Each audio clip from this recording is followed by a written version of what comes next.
Her name is Queen Sheba. Queen Sheba is also known as Makeda or Blikiss. And Queen Sheba is a captivating figure in religious culture and lore. All right? Queen Sheba, her name echoes through the Jewish Bible in the book of Kings, in the Jewish Bible, and also in the book of Chronicles. But unfortunately, Queen Sheba is also in the Quran, and Queen Sheba is an Ethiopian tradition. She is believed to have reigned as the queen of the ancient kingdom of Sheba, which was also in present day Yemen. So Yemen, the country of Yemen, was also under the queen called Sheba. And according to the biblical account, Queen Sheba heard about King Solomon's wisdom. Of course, King Solomon's wisdom was very famous. King Solomon was famous around Egyptian queens, and he had lots of relationships. But the problem is, King Solomon, even though he had concubines and he had queens, he was wise to be mononymous in his relationships. So that the problem is, it's not that he had all these queens. The thing is that he had a relationship with these queens over a period of time. And queens have mummies, and the queen returned back home to her mommy. King Solomon gave the queen a son, and she returned back to her mommy. And so, yes, King Solomon may have had an Egyptian queen, but she was famous. He was so famous for having healthy sons and healthy children with his past queens, because every woman that King Solomon had, he treated as a queen. And the thing about it is that, Christian people would say, I don't agree to a king having so many queens and so many concubines. But King Solomon had queens over a period of time because he was king. He had diplomatic and political relationships with countries around him. And when countries went through famine on their rivers, they they had they had some form of governmental system in that region in that time to help keep civilizations going. And this was the belief and the wisdom of King Solomon of Israel. Yes, he was the most wise king of all the land during that time. And Queen Sheba, she heard of it. Queen Sheba heard of it. And Queen Sheba heard about King's Solomon wisdom and wealth and decided to visit him. Because remember, in those days, wisdom was wealth and wealth was health. And when Queen Sheba heard about King Solomon, she wanted to meet him. She went to King Solomon. She was impressed by his knowledge.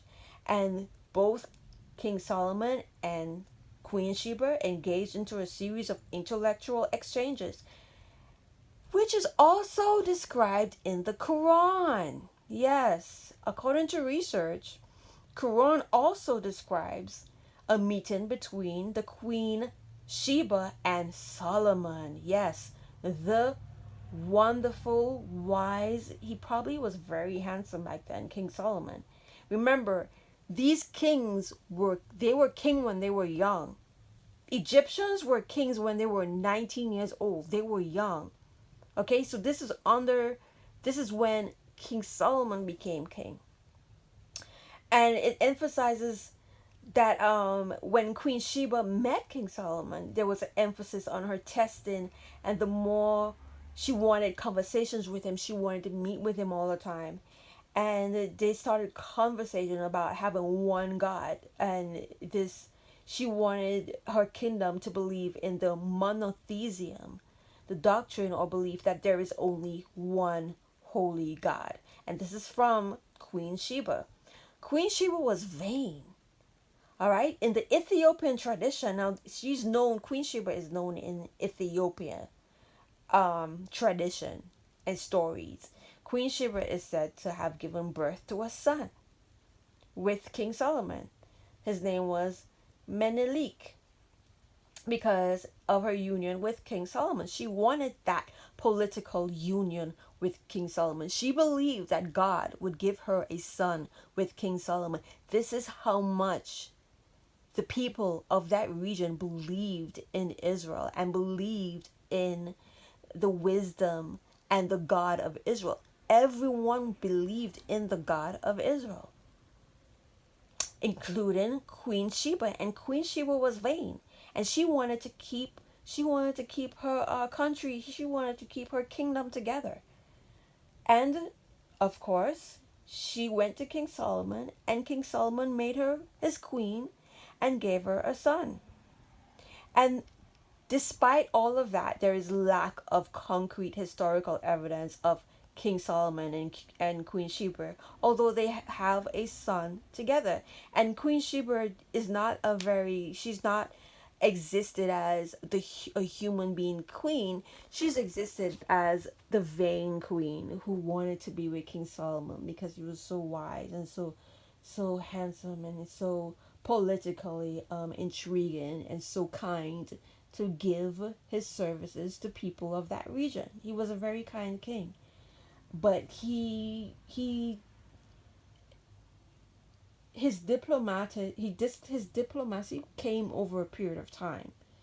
He didn't do everything like, he wasn't double timing. He was a patient king, and he had a relationship with her over a period of time also.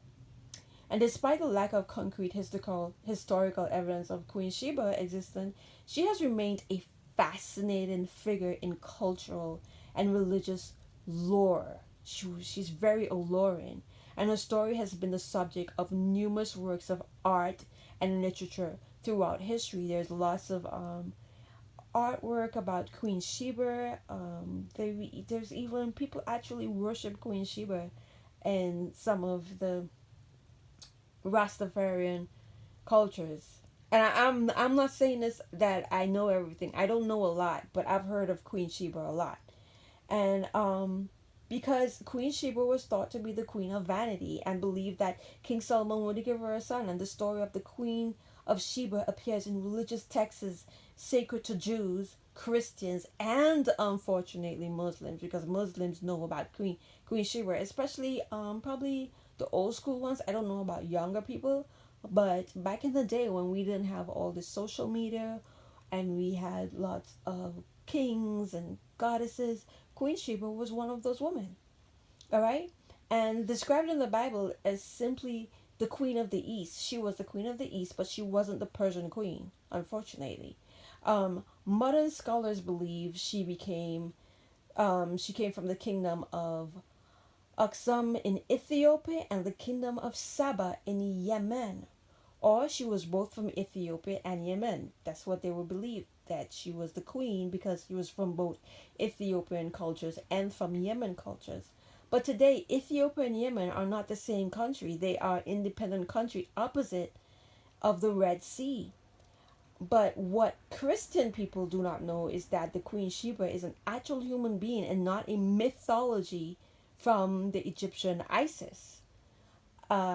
Queen Sheba is mentioned as a woman in the Bible. She is a large public figure and the imagination of vanity and queen of beauty from the Quran. She's not mentioned as the she's not an Egyptian queen. She's not in Egyptian culture. She's not in Egyptian um, chronicles, or not. She's not recording anything in Egyptian. She's considered a mythology and fantasy of Eastern culture from the Quran and the kingdoms of Ethiopia and the Saba kingdom of Yemen. Yemen, that's what she is. These cultures knew the king of Israel was a wise man.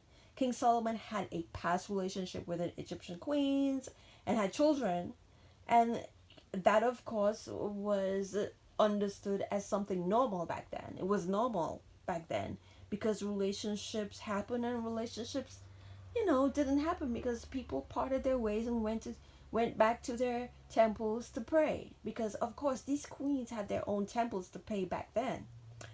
So but Queen Sheba, she wanted King Solomon. She wanted to be with King Solomon. She wanted a son and an heir with King Solomon. And she's mentioned as the mythology and fantasy of Egyptian culture from the kingdoms of Ethiopia. And she's also from the kingdom of Sheba, kingdom of Yemen. Saba. Her name is Queen Sheba from Saba, the kingdom of Yemen. These cultures knew that the king of Israel was a wise man.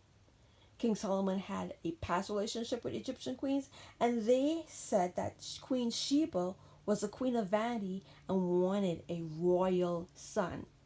Queen Sheba wanted a royal son with King Solomon to keep her kingdom together.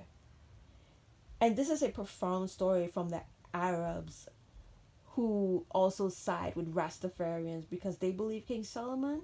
Rastafarians believe that Haile Selassie was born in the Israel kingdom of Solomon, and